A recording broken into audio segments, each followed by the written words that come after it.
What is the real estate market doing right now in Cottage Grove, Minnesota? This video is going to cover specific numbers that I think is going to help you make the most informed decision possible, as opposed to a lot of other general market updates, which is going to throw a lot of information at you and not tell you that second step of interpreting the data for you to tell you what does this mean to you as a seller. Subscribe to this channel in case you do not plan on listing your home in January or February 2025, because I'll be recovering these videos. And if you have any other areas that you'd like to know about, drop it in the comments below. I try to respond and make videos for each and all of the comments because I'm making these videos so that way I give you a sense of what it would be like to work with me. I'm Ali Garcet, I'm a real estate agent. Without further ado, let's go over here. Single family homes in Cottage Grove, Minnesota. As you can tell in this very easy to read graph, it is a seller's market. This is good news if you're looking to sell. This triangle here will move over time. List to sale price ratio. If we price the property appropriately, we can expect to get 99.4% of the list price and end up selling at that. That's amazing. You will not see this in all areas of St. Paul, Minneapolis, Minnesota in general. Some areas are above 100% right now, but Cottage Grove comes pretty close. And the reason I think it's slightly below as opposed to over 100% is because we're in a typically higher price point than the majority of the general area. So as we go into higher and higher price points, there are fewer and fewer buyers. Therefore, not that it's a buyer's market, but the buyers can negotiate a little bit more. And with that, the days on market, if you were to list your property, your single family house on the market, January or February 2025, you're looking at around 27 days on the market before you go under contract. That's very fast compared to, condos in St. Paul. That's over 100 days. So expect to sell your single family property faster than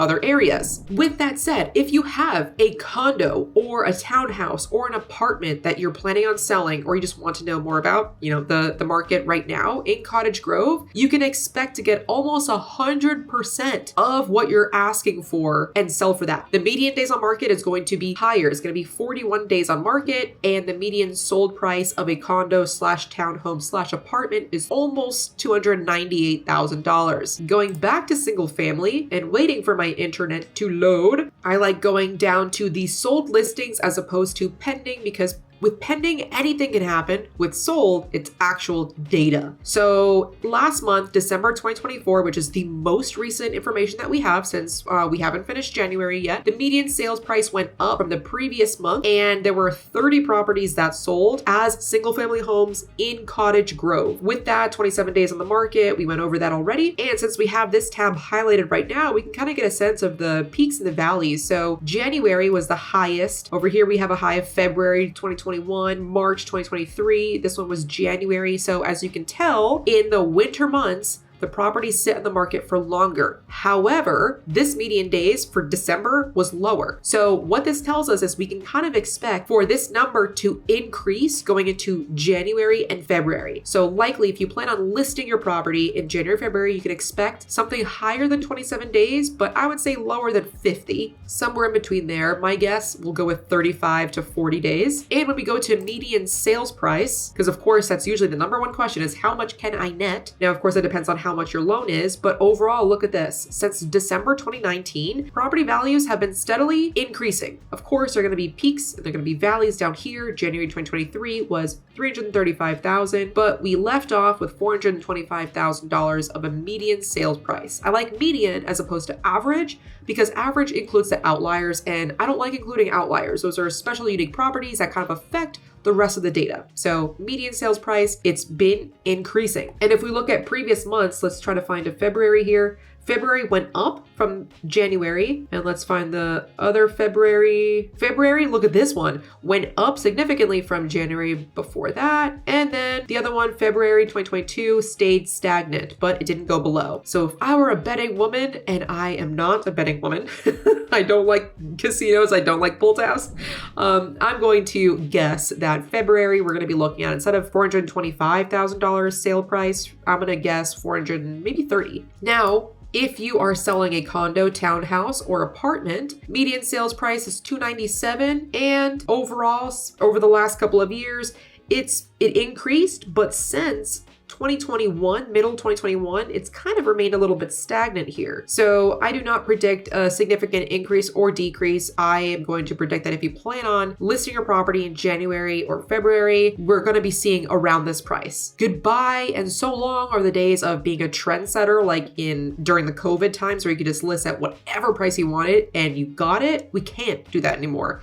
The market doesn't allow that. Now, usually at this time, sellers ask, well, how are interest rates going to affect? And should I sell now, like list now, or should I wait until the spring or the summer when there's more activity? To which I say it really, really depends on what your situation is. If you need to sell now is not a bad time to sell. I mean, we're getting 99.4% for single family homes. That's amazing. We don't know what's going to happen this summer. Another thing too, since we are recently past election period, so many buyers that had decided to hold off on home searching and home purchasing, they're now on the market and they are looking, let me tell you. We don't know what the summer and the spring are going to give us. What we do know is the most recent information. So if you can stand holding off into the unknown, the future is always going to be unknown. If you don't need to sell right now and you would rather sell when your kids are out of school, during the summer months, there are more buyers during that time, just generally speaking, as far as numbers go, but there are also more listings at that time too. We don't know if we're going to be able to get 99.4% of list to sale price. And with that said, the interest rates are predicted to increase. So as of right now, like today speaking, we have a VA loan of 6.5%. Today's conventional loan is around 6.8%. That's predicted to increase maybe 0.5%, 1%-ish quarter 2 and 3, taking out some buyers that would have otherwise been able to qualify for your property. So it really depends on your specific scenario. If you would like to talk about this further, or you know already that you would like to hire me as your real estate agent, book a call using the link below. It's in the description of this call. We're going to first meet over Zoom,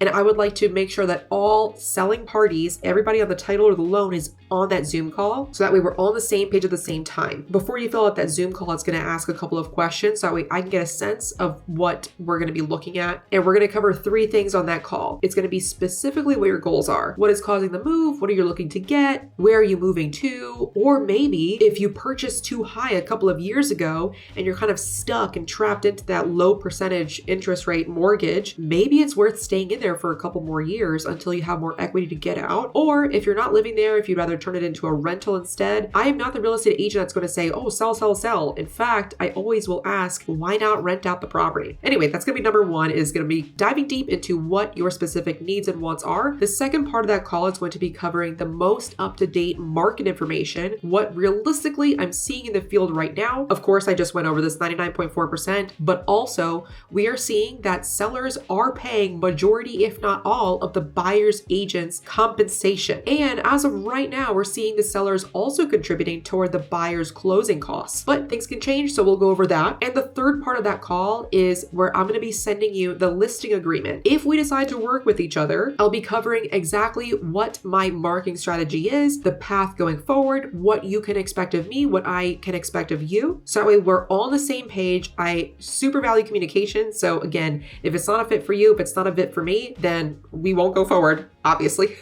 But if it is, it's a good time. I love doing this. I live, breathe, and work real estate all day, every day. I used to be a negotiator for the Air Force. I spent a decade active duty Air Force working felony level crimes. I was in the Office of Special Investigations, and now I take my negotiation skills from working felony level crimes to doing something what I think is a piece of cake, and I love doing it. It comes easy to me, which is negotiating real estate for you. I'll see you on the Zoom call, or I'll see you on another video here.